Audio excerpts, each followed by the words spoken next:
Assalamualaikum warahmatullahi wabarakatuh. Nama saya Azra Ibn Azmi dan nombor metrik saya adalah 054509. Saya merupakan pelajar ijazah sarjana muda Usuluddin dengan kepujian yang ketika ini dalam semester 6 mengambil mata pelajaran Al-Mantiq Al-Hadis dengan tajuk kertas kerja yang akan saya bentangkan sebentar lagi adalah Istiqra' ataupun dikenali sebagai induksi. Pensyarah saya adalah Ustaz Dr. Razali bin Musa. Baiklah, saya akan seteruskan dengan pembentangan. Istiqra' ataupun dikenali sebagai induksi. Baiklah. Pengertian istiqra'. Kita akan mulakan dengan pengertiannya. Dalam kitab Ikhtifa'ul Ijtihad wa Taghayyuruhi wa At-Tasaru Dzalika fi Al-Futiyah, bahawa istiqra' ini berasal daripada perkataan qara'a yang bermakna mengumpulkan atau menggabungkan antara satu sama lain. Manakala perkataan awal huruf sin itu pula berfungsi sebagai menunjuk isyarat daripada permintaan. Dalam bidang pengajian Islam, khususnya cabang ilmu hukum Islam, istiqra' ini diistilahkan sebagai sebuah kaedah pengambilan kesimpulan umum yang dihasilkan oleh fakta-fakta yang khusus, digunakan oleh para fuqaha dalam menetapkan sesuatu hukum. Istilah ini juga sangat terkenal dalam sebutan sebagai induksi, yang membawa makna sebagai sebuah metod pemikiran yang bertolak dari suatu hal yang khusus ataupun dikenali sebagai juz'i kepada suatu hal yang umum atau dikenali sebagai kulli, termasuk juga hal yang kurang umum kepada hal yang lebih umum. Itu adalah istilah yang digunakan sama. Sejarah kemunculan istiqra'. Sejarah asal hukum induktif ini dilakukan ilmuwan Yunani sebelum kelahiran Nabi Muhammad SAW yang dipelopori oleh tokoh falsafah Aristotle. Setelah dunia Islam itu bertembung dengan dunia Barat, maka ia mula diadaptasi oleh pemikir Islam untuk dijadikan landasan epistemologi keilmuan dalam disiplin ilmu hukum Islam. Dalam sejarah pemikiran hukum syariah pula, ia dipelopori oleh Ibnu Hazm, kemudian ia dimatangkan oleh Ibnu Rushdi, kemudian oleh Imam Asy-Syatibi dalam disiplin ilmu usul fiqh.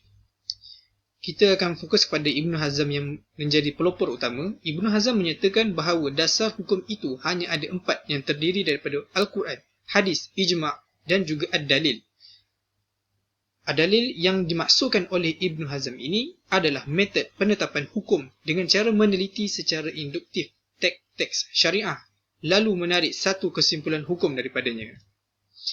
Kita pergi pula kepada pembahagian istiqra'. Pembahagian istiqra' ini terdiri daripada 2 jenis penelitian, iaitu istiqra' tam dan juga istiqra' nakish. Kita pergi kepada perbahasan pertama, iaitu istiqra' tam.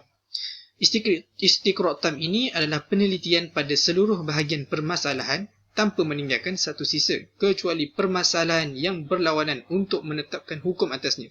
Contoh yang boleh kita nyatakan kepada istiqra' tam ini merupakan seperti tukang baiki kereta yang meneliti keseluruhan anggota badan kereta itu supaya dia dapat mengetahui apakah kerosakan yang ada ataupun tiada kerosakan langsung.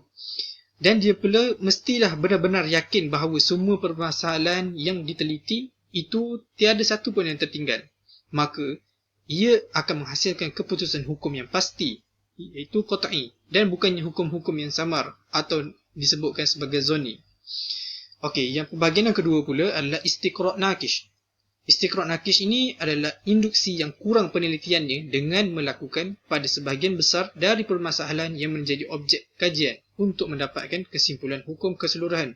Contoh yang bila kita sebutkan dalam istiqra' nakish ini, seperti seorang pengkaji yang mengkaji pengaliran haba daripada logam-logam seperti perak, tembaga dan besi.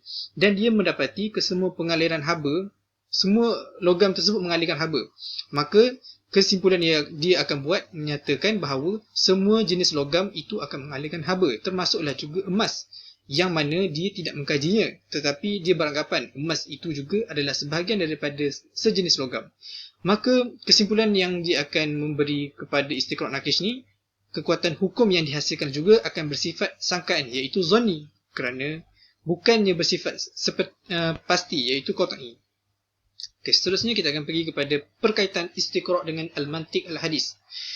Seperti mana kita tahu, metod istiqra' pada asalnya adalah metod berfikir secara induktif dan empirikal dalam penetapan hukum Islam. Sebagaimana diketahui bahawa cukup bahawa teks Al-Quran dan Hadis hanya akan memaparkan dasar-dasar dan nilai-nilai yang bersifat universal dan umum.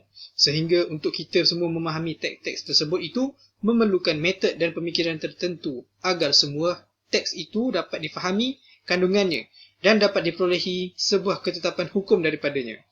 Walau bagaimanapun, umat Islam meyakini ayat-ayat Al-Quran dan hadis mengandungi kebenaran mutlak. Namun, pemahaman terhadap ayat-ayat Al-Quran itu tidaklah bersifat kekal, tetapi ianya bersifat relatif sesuai dengan sifat manusia itu sendiri yang relatif, sehingga syariat Islam boleh dilaksanakan secara harmonis.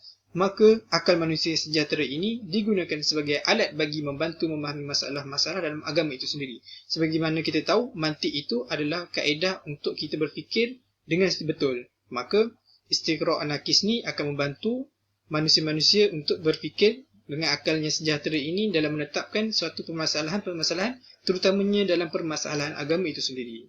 Sekian saja daripada saya. Assalamualaikum warahmatullahi wabarakatuh.